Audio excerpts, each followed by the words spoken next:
Welcome to the Productive Therapist Podcast. My name is Uriah, and I'm a licensed marriage and family therapist, and I'm the head nerd in charge here at Productive Therapist. My goal is to give you some tips and tricks that will save you time so you can be a productive therapist. I really do want you to get more done so you can have more fun. So here's the thing. You are in control of your time and your schedule. If you are stressed out and overbooked, it's time to take a closer look at how you're managing your calendar. It's true for me, it's true for you. If we don't apply some intention to how we plan and run our days, things can quickly get out of hand. I know you know what I'm talking about. So here are a few of my best tips for effectively managing your calendar. And here's a side note for anybody who cares. I use Google Calendar for everything, but I don't love the Google Calendar interface, so I actually view it with the Calendar app on my Mac and then WeekCal on my iPhone. And the reason why I like that one is because, as the name says, it gives a really great overview of the week where you can see everything in one screen. It's really nice. So the first thing that I do is, I have done this for many years, is I create different calendars and I color code them. So at a glance, I can tell exactly what's going on. For me, I have a work calendar that is all green.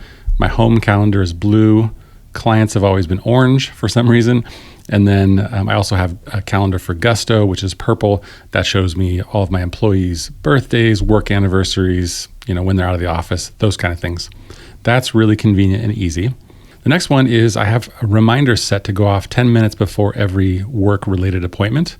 And this is helpful for me because it allows me to switch focus. Because on the days when I have appointments and meetings, I'm doing tasks in between those, and I can quickly get deep into something and then forget that I have a meeting or call, something. So those reminders are very helpful, and they actually pop up on my desktop as well as my watch. And speaking of the watch, I actually have used this watch face for my Apple Watch for years that has a number of different things. They actually call them complications for some reason. But in the middle, it shows me just my next appointment. And I've enjoyed having that, especially when I was seeing clients on certain days where there were back-to-back appointments. And when I was taking a break in between client sessions, I could just take a look at my watch and see who was coming in next. And now it just helps me keep on track with where I need to be and what's happening. Let me take just a quick pause and tell you a bit about our sponsor. This episode has been sponsored by SimplePractice, the leading practice management platform for private practitioners everywhere. More than 75,000 professionals use SimplePractice to power telehealth sessions, schedule appointments, file insurance claims, communicate with clients, and so much more. It truly is an all-in-one HIPAA-compliant platform. Get your first 2 months of SimplePractice for the price of one when you sign up for an account today. This exclusive offer is valid for new customers only, and you can go to simplepractice.com/productive therapist to learn more. Okay, back to the tips. The next thing is that I use Schedule Once to automate the process of setting up coaching calls, networking meetings, or any other phone call or meeting that's necessary. And if you've been around for any length of time, you know that I love online schedulers like Schedule Once. I've been using it for years for a number of things. And that really eliminates the back and forth of emails and messages to coordinate calendars. So love that. Next up, I work hard to keep Tuesdays and Fridays free of meetings. So this kind of goes under the category of, batching tasks or possibly theming days where you have certain days that you focus on certain things. For you, it might be, certain days of the week you see clients.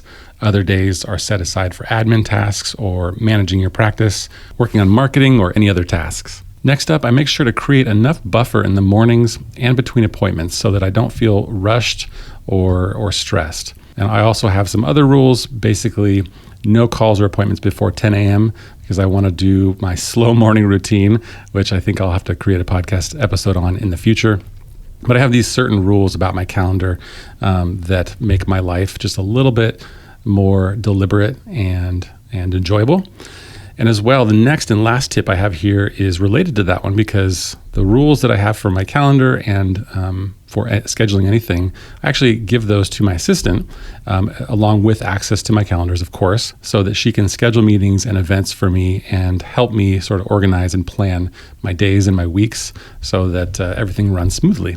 So those are just a couple tips. There's a lot more that I could say on this topic, but the most important thing is that you manage your time and your calendar instead of feeling like it's out of control and sort of managing you. I would encourage you to get intentional, set up some new rules if you need to, and you'll be well on your way to feeling more organized and productive. So if you want more helpful tips and tricks like this, make sure to subscribe to this podcast and listen to future episodes as well as past episodes. You can also check out our Productive Therapist Insider program, where we provide snackable support and curated content that will save you time. Go check it out at productivetherapist.com/insider for more information.